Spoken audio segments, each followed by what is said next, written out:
Cette émission vous est présentée avec Chaque vidéo année, description. on rapporte une centaine de meurtres au Québec. Certains sont commis par des gens au-dessus de tout soupçon. Leurs proches n'ont rien vu venir et ils n'arrivent pas à y croire. Il y avait de l'air quelqu'un bien normal, pour elle. J'aurais jamais pu me douter qu'elle allait se chicaner avec mon frère comme ça. On peut pas prévoir ça quand on voit quelqu'un 3 fois, parce qu'à 24 ans, on n'a pas assez de vécu, on n'a pas assez d'expérience de vie pour savoir que quelqu'un, mentalement ou physiquement, a quelque chose de dérangé. Jamais j'aurais pensé un jour être témoin d'un meurtre. On pense toujours que ça arrive aux autres, que ça arrive à la télévision, au cinéma, mais ça peut pas nous arriver à nous autres. Mais... Comment ça peut virer cette histoire-là, cette chicane-là? C'est souvent ça. Les jeunes ne gèrent plus les émotions parce que derrière le clavier ou derrière l'ordinateur, il n'y en a pas.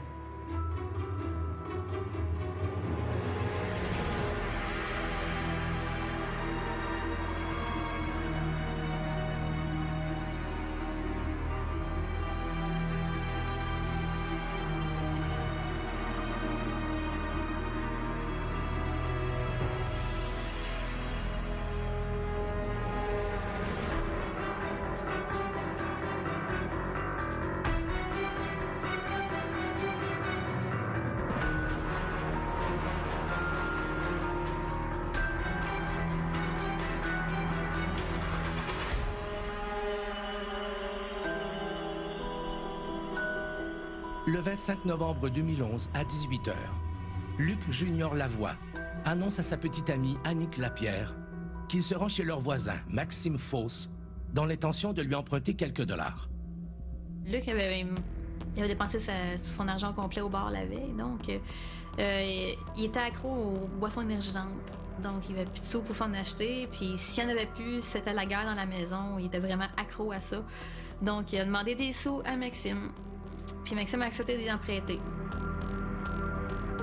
Luc arrive chez Maxime, qui ce soir-là prépare une fête avec son ami Guillaume Chapdelaine.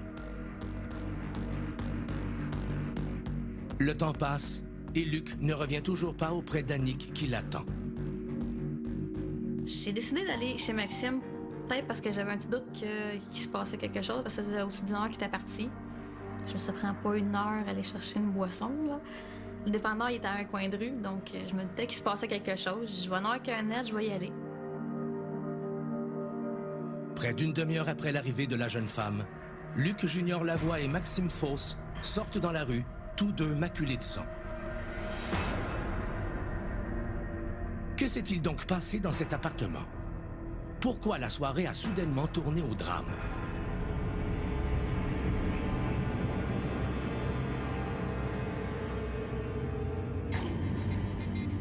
À 19h15, le 25 novembre 2011, à Drummondville, un répartiteur du centre d'appel d'urgence reçoit un appel de détresse. Des policiers de la Sûreté du Québec sont dépêchés sur les lieux. 4 minutes plus tard, un enquêteur aperçoit un jeune homme agité devant un immeuble de la rue Saint-Aimé. Les policiers connaissaient déjà Luc Junior Lavoie pour des antécédents en matière d'agressivité, de violence un peu. Donc pas très connu des milieux policiers, mais quand même suffisamment pour que le policier le reconnaisse et se dirige vers lui en demandant qu'est-ce qui s'est passé. Mais Luc est incapable de répondre. L'enquêteur constate qu'il est taché de sang et semble sérieusement blessé. Il tente de savoir où se cache son agresseur. Mais Luc ne parvient qu'à balbutier quelques mots incompréhensibles et pointe vers une des extrémités de la rue. Alertés par la présence policière, des amis se précipitent sur les lieux. On a entendu sur le radio de police comme quoi il y avait eu un incident là, sur la rue Saint-Aimé. On s'est rendu sur les lieux. Quand on est arrivé, on a vu Maxime se diriger vers la boucherie. Maxime, en fait, c'est un jeune homme quand même assez imposant, tempérament aussi bagarreur, agressif un peu, mais moins connu des milieux policiers. Ce qu'on sait de lui, c'est qu'il y a un casier judiciaire, une poursuite automobile ou un truc, délit de fuite, quelque chose de quand même relativement mineur, mais quand même connu. Maxime Fausse est né le 7 novembre 1987 à Granby.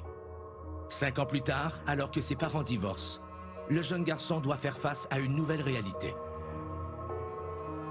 J'avais rencontré quelqu'un, pas bien des mois après la séparation, et lui-même avait des enfants, et moi, j'avais Maxime. Et ça se passait pas toujours facilement. C'était très dur pour Maxime, parce que Maxime était enfant unique. Donc, il avait tout le temps de son père et tout le temps de sa mère. Et je pense que c'était très difficile pour lui, la vie de famille. Maxime ne s'adapte pas très bien à sa nouvelle situation et exprime même un certain désarroi lorsqu'il apprend que la famille va s'agrandir. Quand on m'a annoncé que j'étais enceinte et que c'était d'une grossesse de jumeaux, Maxime m'a dit « Oh non! » Pourquoi? Parce qu'il perdait sa place. Il avait l'impression qu'il perdait sa place. Malheureusement, dû à la séparation, son père, par choix personnel, n'a pas fait partie de la vie de Maxime. De 6 ans à aller à 18 ans, son père n'était pas dans sa vie. Et ça a été la plus grande blessure de cet enfant-là, c'est de ne pas avoir son père dans sa vie. Heureusement, au fil des années, Maxime se rapproche de Jesse, le fils du conjoint de sa mère.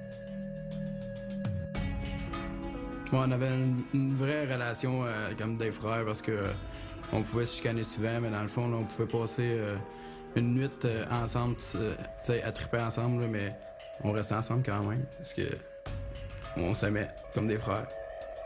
Bien que de tempéraments différents, les deux garçons développent une bonne relation et font toujours les 400 coups ensemble. On se complétait bien tous les deux.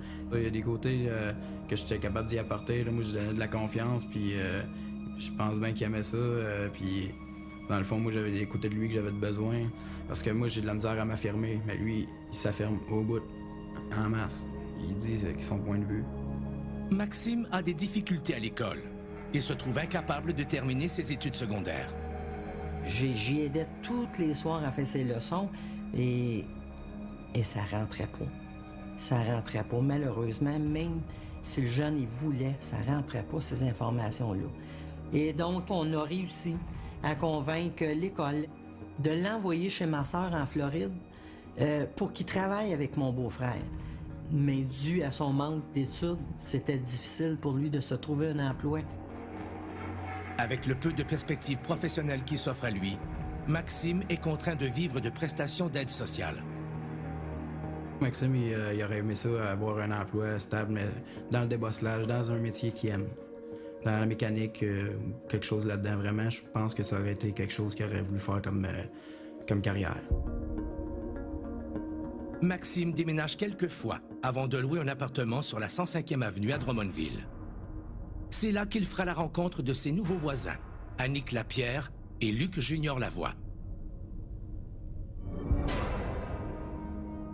Au mois d'octobre 2011, Annick et Luc se baladent lorsqu'ils croisent un jeune homme qui promène un chien. La façon qu'ils se sont rencontrés, c'est que le chum à Maxime, un soir, Maxime lui avait demandé d'aller prendre une marche avec son pitbull.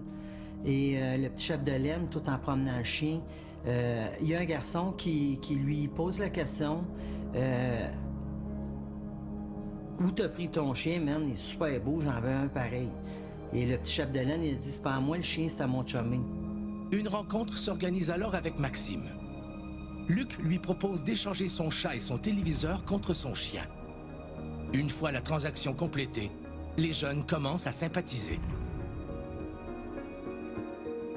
Au cours des jours suivants, Annick et Luc multiplient les échanges avec Maxime. À l'occasion, ils passent même quelques heures chez leur nouvel ami avant de sortir dans les bars. De nature plus casanière, Maxime préfère rester à la maison. Son caractère plus sage semble d'ailleurs commencer à plaire à Annick. À l'insu de Luc, la jeune femme clavarde souvent avec Maxime. Donc, on a commencé à se parler plusieurs fois sur Facebook. Là. Aussitôt que j'avais la chance, quand que Luc était dans une autre pièce, ou on se parlait souvent. Là. En cachette, mais on se parlait. Je le trouvais vraiment très sympathique comme ami. Les deux apprennent ainsi à se connaître plus sérieusement échangeant sur leurs ambitions futures ou riant de leurs expériences passées.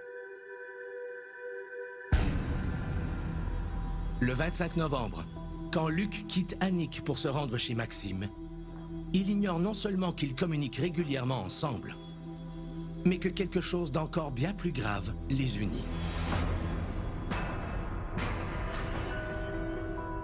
Donc Luc va se présenter chez Maxime sans attendre, lui c'est un ami nouvellement rencontré. Il a entretenu des relations sur Facebook, donc assez pour pouvoir se présenter, s'inviter chez l'un, chez l'autre. Quel terrible secret Annick pourrait-elle cacher à Luc? Comment cette soirée entre amis tournera-t-elle au drame? Le 25 novembre 2011, Annick Lapierre attend avec impatience son petit ami, Luc Junior Lavoie, qui s'attarde chez Maxime Fosse, un voisin dont ils ont fait la connaissance 3 semaines plus tôt.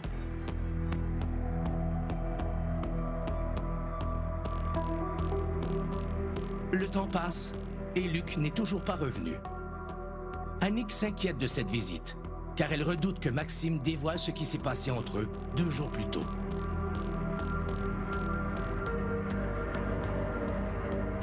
Le 23 novembre, alors que Luc lui annonce qu'il part pour la soirée, Annick se retrouve seule chez elle.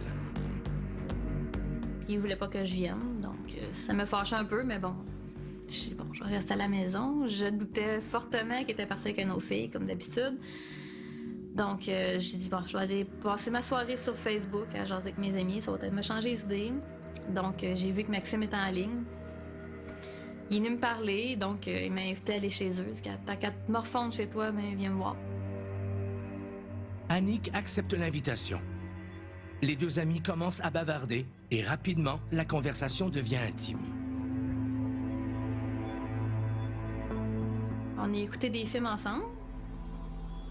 Et en même temps, j'ai montré comment regarder des vidéos en ligne à partir de certains sites. Puis finalement, on a parlé beaucoup de Luc. 1 an plus tôt, en 2010, Annick fait la connaissance de Luc sur un site de rencontre. Ils clavardent pendant moins de 2 heures avant qu'elle décide de l'inviter chez elle.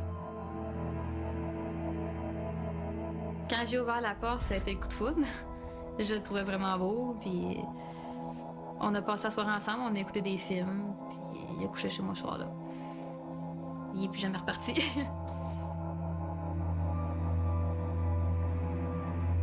C'est un gars qui était très romantique. Il aimait beaucoup mettre de passion dans son couple, si on veut. Exemple, on se promenait dans la rue, puis il voyait des fleurs sur un parterre, ben il courait aller en chercher, puis il me ramenait. Il volait des fleurs aux voisins, en fait. C'était drôle, mais bon, il était très romantique. Il était très charmeur, attentionné. Le jeune couple aime par-dessus tout faire la fête et multiplie les beuveries. Auprès de Luc, Annick retrouve un bonheur qu'elle croyait perdu. Il me faisait rire comme jamais. Il n'y a jamais personne qui m'a fait rire comme lui. Même ma mère, la première fois qu'elle l'a rencontré chez moi, elle a dit « Mon Dieu, Annick, je t'ai jamais vu rire comme ça. » J'étais en dépression quand je l'ai rencontré, donc c'était vraiment le premier gars qui me faisait rire depuis très, très longtemps. Quelques mois après leur rencontre, le couple déménage. Ils habitent un nouvel appartement depuis à peine 24 heures, lorsqu'une querelle éclate entre Luc et un ami. Les polices sont arrivés, le propriétaire en a entendu parler, donc il nous a mis dehors vraiment. Là, on n'a pas eu le choix, mais là, j'avais pas de camion pour déménager encore mon stock. J'avais pas les moyens financiers non plus, lui non plus. Donc, on a vendu mes meubles pour pouvoir se payer un autre logement. Quand elle est restée dans un petit 3,5 meublé, chauffé, éclairé, c'est là que ça a commencé. On a commencé à avoir des problèmes d'argent, donc qui dit problème d'argent dit problème de couple automatiquement. C'est là que ça a commencé vraiment à mal aller. Annick se divertit en clavardant avec ses amis. Elle en profite pour prendre contact avec de vieilles connaissances. Mais Luc voit d'un mauvais œil qu'elle passe autant de temps avec ceux qu'il considère comme de potentiels rivaux. Le jeune homme commence à devenir contrôlant avec elle. Il refuse qu'Annick échange avec des garçons et va même jusqu'à être violent quand il découvre qu'elle lui désobéit. Dans la violence conjugale, souvent la femme est vue comme la personne qui est qui a été aimée le plus de toute la vie. Elle est vue comme une personne idéale. L'amour qui est ressenti envers cette personne-là est vu comme un amour absolu, fantastique. Mais en même temps, quand il y a un petit quelque chose qui fonctionne pas, quand l'homme a le sentiment que la femme lui échappe un petit peu parce qu'elle est occupée à autre chose, parce qu'elle est intéressée par autre chose, à ce moment-là, soudainement, c'est comme si c'était plus l'être idéal, comme si soudainement elle devenait quelqu'un de détestable. Luc ne se gêne pas pour sortir sans Annick et rencontrer d'autres femmes. Et lorsqu'il rentre chez lui aux petites heures du matin, la chicane reprend. Quand je le confrontais par rapport aux autres filles, par rapport à ses comportements ou par rapport à l'argent, peu importe, j'avais jamais raison. C'est toujours qu'il avait toujours tort et lui a toujours raison. Surtout quand je le confrontais au niveau des filles, ça le fâchait. Il se sentait comme pris. Fait que c'est là qu'il a commencé à me pousser, à souvent me donner des claques ou même une fois me pousser dans l'escalier. Pour lui, c'était couche à gauche, couche à droite. C'était aucun respect, moi, j'appelle, envers les autres. Une fille, pour lui, de la manière qu'on le voyait, c'était un objet. La relation s'envenime à un point tel qu'Annick tente de quitter Luc. J'étais dans une ressource pour femmes battues. Mais comme ils connaissaient la ressource, eux autres m'ont dit d'aller ailleurs, si on veut. Là. De trouver une place où est-ce qu'ils connaissaient pas la ressource, dans une autre ville ou chez quelqu'un d'autre. Ce que j'ai voulu faire, mais en sortant de la ressource, ben, ils m'attendaient sur le trottoir. Il m'a demandé de pardonner, qu'il changerait. J'ai voulu le croire. J'ai dit, on va réessayer. Mais 1 an plus tard, Annick en a assez des fausses promesses de Luc. Elle est heureuse de trouver du réconfort auprès de Maxime. Et quand ce dernier lui annonce que Luc lui a avoué qu'il aurait l'intention de la quitter, la jeune femme saute sur l'occasion. Quand il m'a dit que Luc voulait me laisser, ben, ça donne bien, moi aussi, je pense à le laisser. Je suis plus capable de vivre dans ça. J'ai plus de famille, j'ai plus rien, j'ai tout perdu. J'ai plus rien dans la vie, tu sais. J'ai plus de raison de vivre vraiment depuis que je suis avec lui. Ça va pas bien.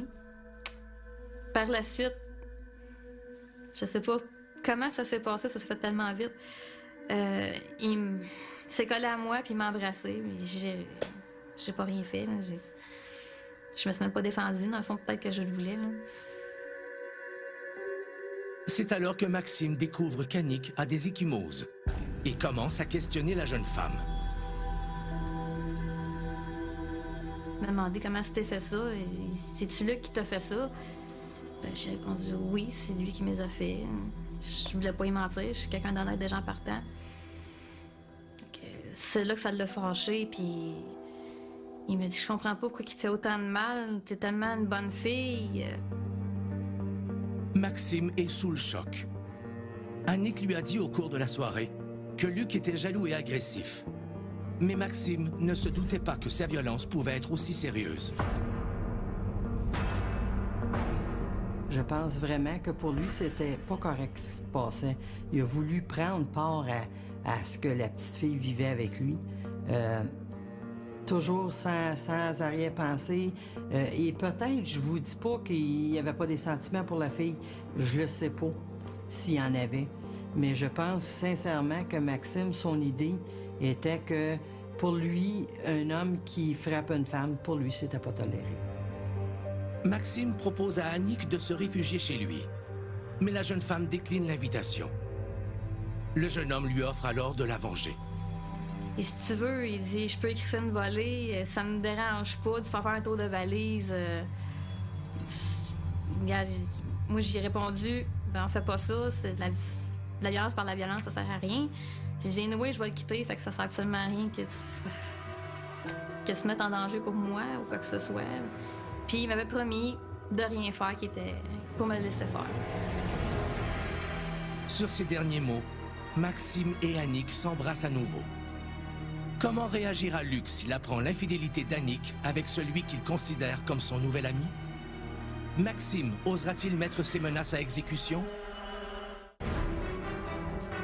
Le 23 novembre 2011, Maxime Fausse apprend que son nouvel ami, Luc Junior Lavoie, maltraite sa copine.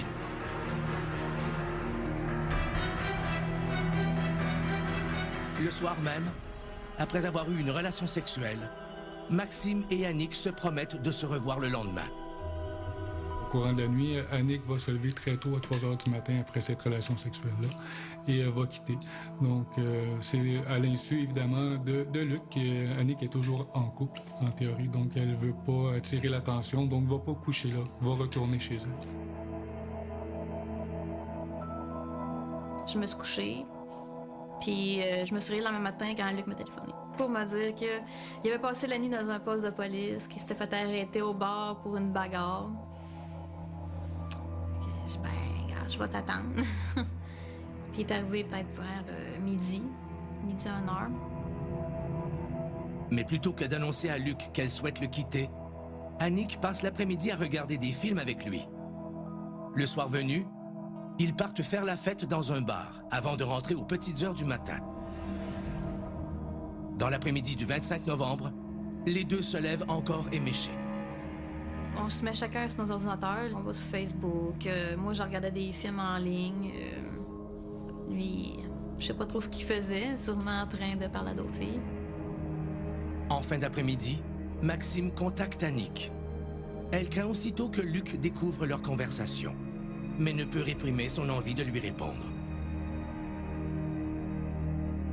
Je me demandais comment ça avait été avec Luc le soir. Parce que j'ai remarqué sur son Facebook que je m'étais très amusée, que j'ai passé la soirée au bar, que je me disais, ah, c'est le fun, t'as pas pensé à moi? Bon, ben, je m'excusais, puis que j'étais pour aller le voir plus tard. Puis, alors que Luc lui demande de l'argent pour s'acheter une boisson énergisante, Annick est prise de court. Elle n'a plus d'argent, et la pire de ses craintes se réalise. J'ai offert d'aller à sa place parce que j'avais très peur que Maxime raconte ce qui s'était passé entre lui et moi. Je me suis dit, ils m'ont mangé une maudite volée. Là. Fait que il a refusé. Il dit, je vais y aller. À son appartement, Maxime prépare une fête. Avec son ami Guillaume, ils commencent à boire et font des listes de lecture sur l'ordinateur. C'était préparé comme une petite fête là, ensemble avec quelques amis.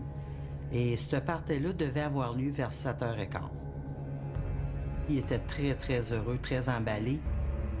L'ambiance est déjà à la fête quand Luc fait son apparition dans l'appartement. Maxime lui offre une bière et les trois jeunes hommes bavardent tranquillement.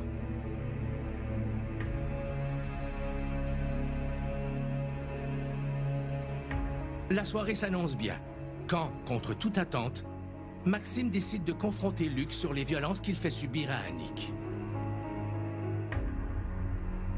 Quand Maxime va lui sortir comme un lapin de chapeau, cette violence-là, ça a probablement été un élément, un effet de surprise assez important pour lui. Ça a dû créer un malaise ou en fait une ambiance très insécurisante pour Luc. Luc nie tout, mais Maxime ne lui laisse pas la chance de s'expliquer. Il hausse le ton d'un air menaçant.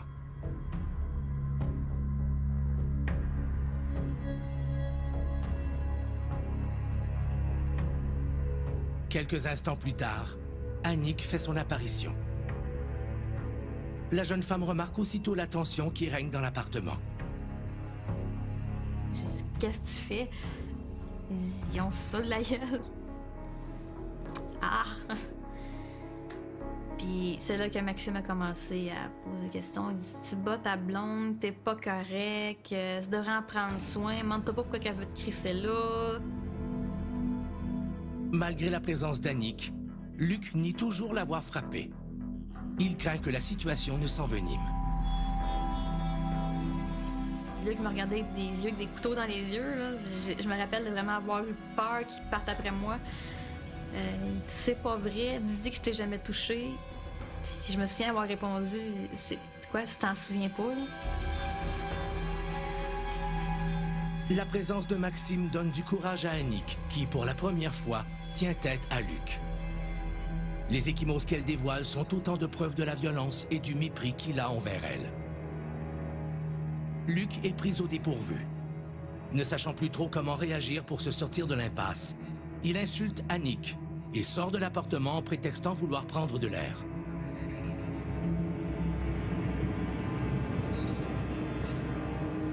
Il demande à un moment donné d'aller dehors sur le balcon prendre l'air parce qu'il se sentait pas bien. Il dit, j'ai mal au cœur, je vais être malade.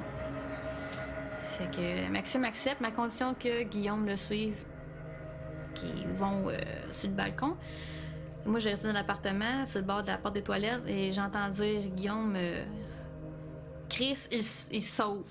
Fait que là, j'ai vu Maxime partir en courant vers dehors. Maxime rattrape Luc de justesse et parvient à lui bloquer la route. Il le force à retourner à l'intérieur. Les deux jeunes hommes remontent. Luc monte le premier et suivi Maxime, donc retourne à l'appartement.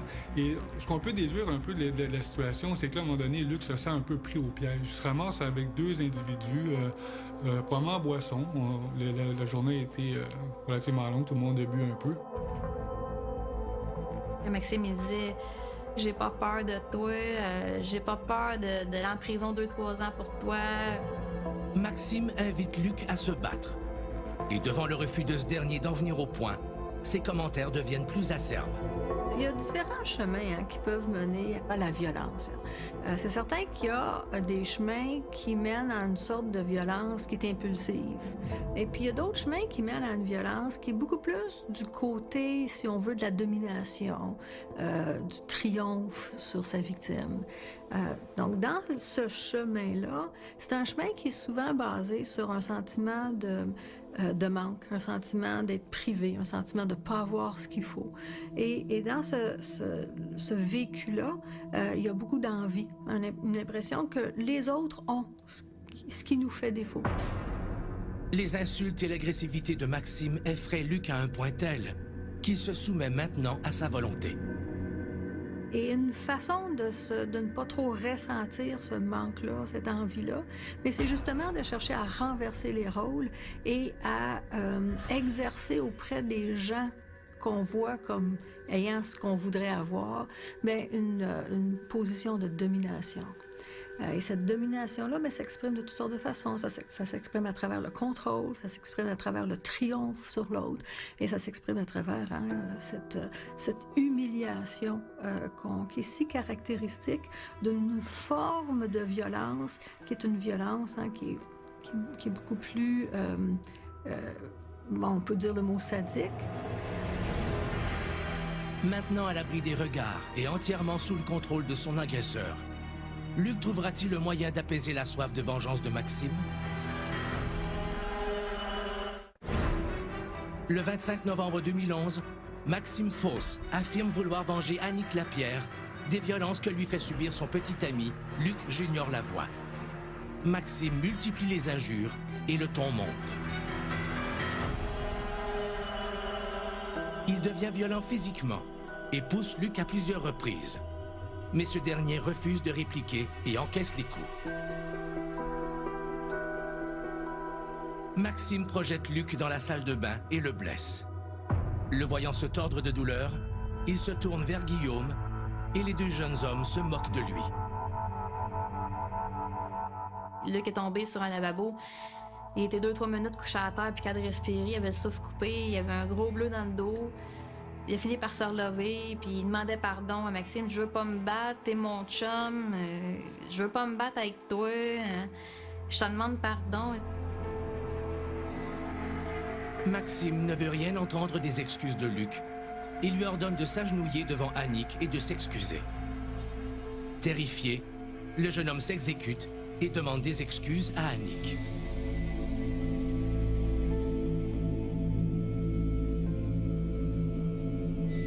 Je savais pas quoi répondre. Je voulais dire oui, mais je voulais dire non en même temps. J'étais mêlée. Par rapport à la situation, j'avais peur qu'il y ait quelque chose. Je savais pas qu'est-ce qui se passait en tant que tel. Je savais plus rien. J'étais figée. Luc se relève péniblement et se retourne vers Maxime pour lui demander la permission de parler à Annick en privé. Au moment où Annick et Luc se retirent dans la salle de bain, ce qu'on peut déduire de l'événement ou ce qu'on peut supposer, c'est que Luc sentait la soupe chaude. Voyait Annick qui n'était pas très proactive dans sortir du pétrin, donc essayer de sortir Luc de la situation, de sortir de l'appartement tout le moins. Les hostilités avaient déjà un petit temps mort, c'était l'occasion de sortir. Luc se fâche contre Annick, qu'il tient responsable de la situation. Mais il change d'attitude lorsqu'elle s'apprête à répliquer. Luc me regarde, dit « Va à la maison, appelle la police, il va me tuer. » Sur le coup, j'ai pas réalisé qu'il avait vraiment peur. Donc je me suis dit « Arrête, là, il veut juste te faire peur, là. » C'est une soirée qui apparaît comme étant tellement particulière, dans le sens où, d'un côté, on a quelqu'un qui semble avoir extrêmement peur de mourir, qui le dit à plusieurs occasions, qui demande à sa copine d'intervenir pour appeler les policiers, qui exprime clairement « je veux pas me battre », qui cherche à fuir. Donc, on a l'impression d'être d'un côté devant quelqu'un qui a une lecture de la situation qui est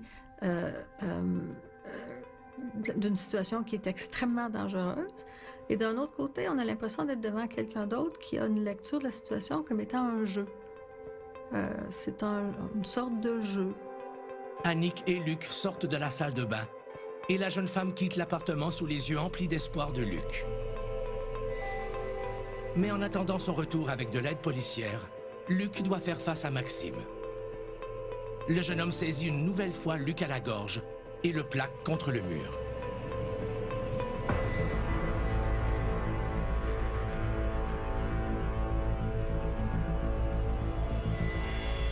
Quelques instants plus tard, Annick réapparaît dans l'appartement. Maxime lâche son emprise et Luc tente de reprendre son souffle. Suffocant, il se tourne vers Annick à la recherche d'une présence policière, mais elle est revenue seule. J'ai toujours pensé qu'il avait juste voulu lui faire peur. Je peux pas croire qu'il aurait voulu le tuer. Malgré qu'il me l'a dit qu'il pouvait le tuer, que ça ne dérangeait pas, mais bon, je me dis, il essaie juste de se vanter pour m'impressionner. Maxime somme Luc de se mettre une deuxième fois à genoux pour demander pardon à Annick. Et Luc s'exécute de nouveau, espérant que cela le calme. C'était jamais correct pour Maxime, peu importe ce que Luc faisait, qu'il s'excusait, se mettait à genoux, demandait pardon, pleurait. Il n'y a rien qu'il faisait. La tension monte encore d'un cran. Maxime saisit un couteau et menace Luc dangereusement. Je vais te découper mon asti, puis j'ai figé, j'étais voyons, ça se peut pas qu'il fasse ça. Qu'est-ce qui se passe? Fait que Luc, probablement qu'il a eu peur à sa vie, il a couru vers Maxime pour y arracher le couteau. Mais Maxime est trop rapide. Il dépose le couteau et se déchaîne sur Luc en lui portant plusieurs coups de poing. Je me suis mis entre les deux, je me suis avoir mis les bras chacun sur leur torse pour les séparer. Maxime, mais ce que je me souviens, c'est il m'a poussé, je suis tombée sur Guillaume.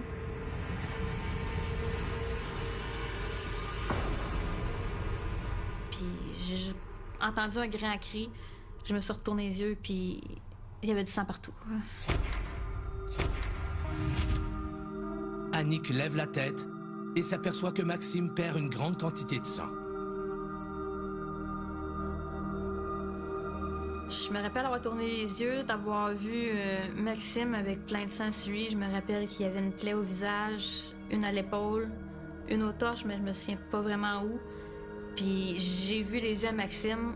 Ça va rester gravé dans le fond de ma mémoire le restant de mes jours. Les yeux qu'il a fait. Puis il a pris panique, puis il s'est sauvé. Puis Luc est parti à la cour après, derrière lui.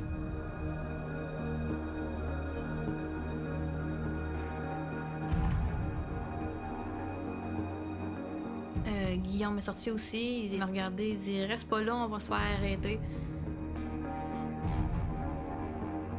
Mais moi, j'étais figée là, je savais pas quoi faire.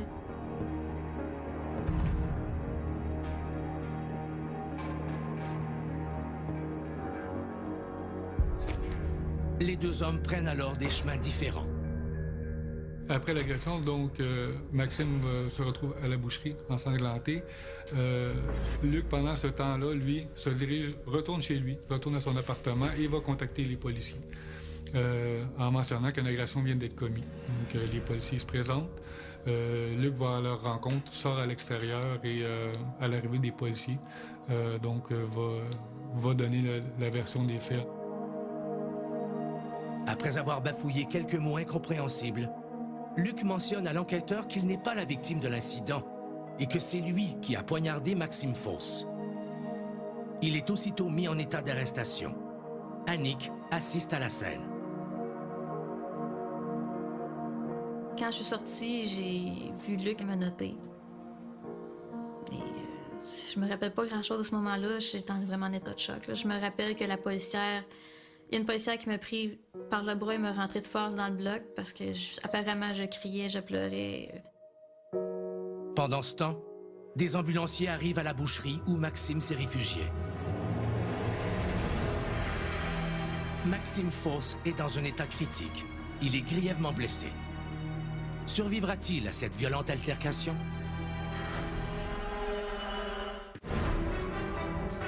Le 25 novembre 2011, Luc Junior Lavoie est arrêté pour avoir poignardé Maxime Foss lors d'une violente dispute. Ce dernier, toujours vivant, s'est réfugié dans un commerce à proximité pour obtenir des secours.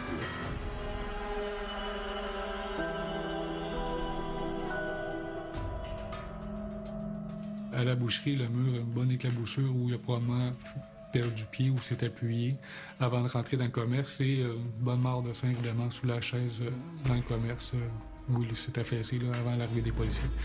Il a été pris en charge par les ambulanciers à cet endroit-là. Il a été conduit rapidement à l'hôpital.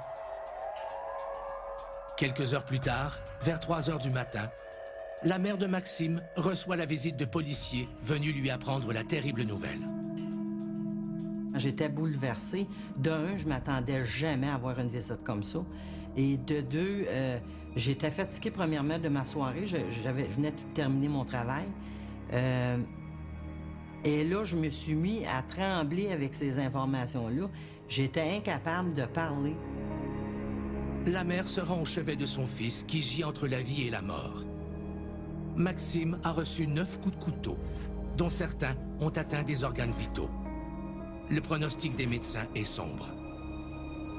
Dû au coup qu'il a reçu, ils pensent qu'il aurait probablement une hémorragie interne et qu'ils doivent rouvrir, mais que malheureusement, s'ils procèdent à la procédure d'ouvrir pour aller voir en dedans, il y a un danger de le perdre sur la table, mais que s'ils ne le rouvrent pas, ils vont le perdre de toute façon.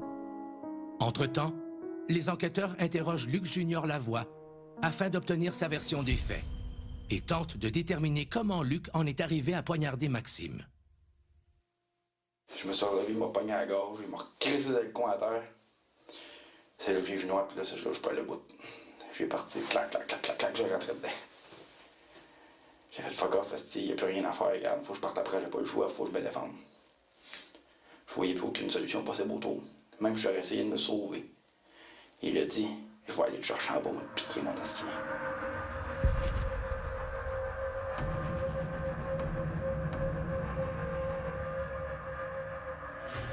Dans le fond, c'était pas simplement le fait de vouloir le blesser. Je voulais pas le tuer non plus. Mais j'étais écœuré qu'il me traite comme de la merde, pis écœuré. Le 26 novembre, à 12h30, après plus de 12 heures passées sur la table d'opération, les médecins apprennent aux parents de Maxime Foss qu'il n'y a plus d'espoir de le revoir conscient. J'ai regardé le père à Maxime et j'ai dit, « Écoute, je pense que notre fils a assez souffert. Je pense que de lui demander de se battre encore un peu plus, ça va absolument rien changer. » Je savais que les dommages seraient très grands. Les parents de Maxime prennent alors la décision déchirante de le laisser partir. On était tous dans la chambre avec Maxime. Mes enfants, mon conjoint actuel, le père de Maxime, accompagné de sa blonde, mes sœurs et frères étaient tous présents. Maxime est parti en douceur et dans les mains de son père et sa mère. Quelques heures plus tard, des enquêteurs communiquent avec la mère de Maxime. Et c'est là que les enquêteurs m'appellent pour me dire, Madame Ménard, vous pouvez récupérer l'appartement de votre fils. L'enquête est terminée dans son appartement. Donc, nous, on arrive sur la 105e avenue et l'enquêteur m'attend au bas de l'escalier de l'appartement de Maxime, me dit que ce que je vais voir rendu en haut, ça sera pas facile pour moi. Je me sentais pas bien là-dedans parce que, de un, je viens de débrancher mon garçon. De deux, je me ramasse dans une scène de crime. Le sang de mon fils est partout ses murs. Écoutez, c'est pas des choses faciles à vivre quand on est une mère, puis que nos enfants grandissent, partent de la maison, on est obligé de voir des choses comme ça. C'est pas pantoute la vie que j'avais espérée pour mon garçon, là. Le 16 décembre 2011, l'enquête préliminaire de Luc Junior Lavoie débute au palais de justice de Drummondville.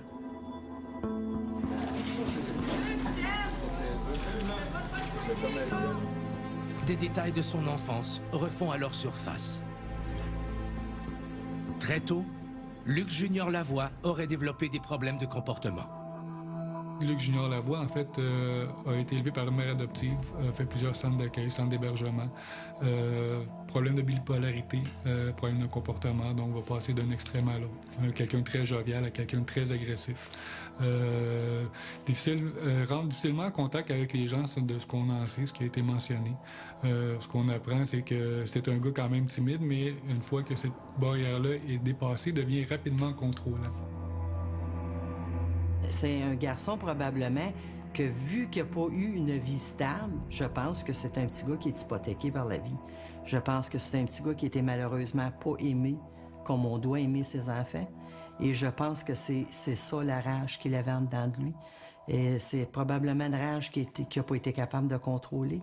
Et ce qui me déçoit le plus, c'est que ça a coûté la vie de mon enfant. Les enfants qui vivent dans un milieu où il y a beaucoup d'adversité, hein, que ce soit sous la forme de négligence, parfois de maltraitance, si on veut, font face déjà à des éléments qui peuvent avoir un impact très négatif sur leur vie.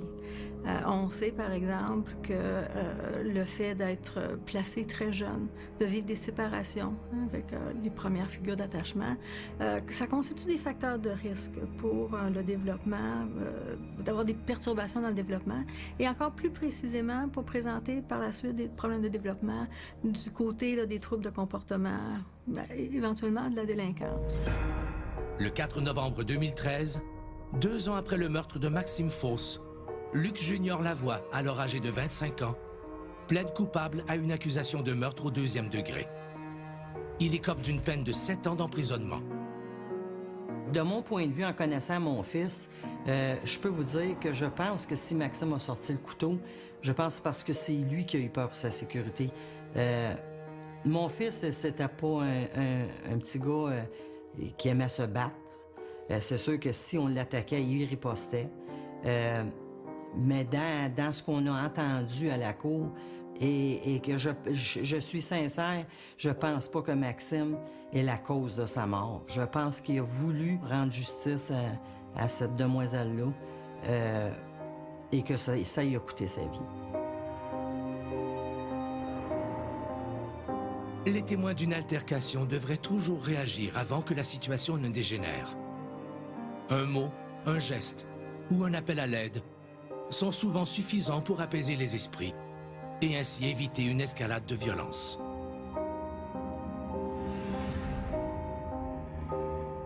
Si un tel drame se préparait dans votre entourage, sauriez-vous le voir venir?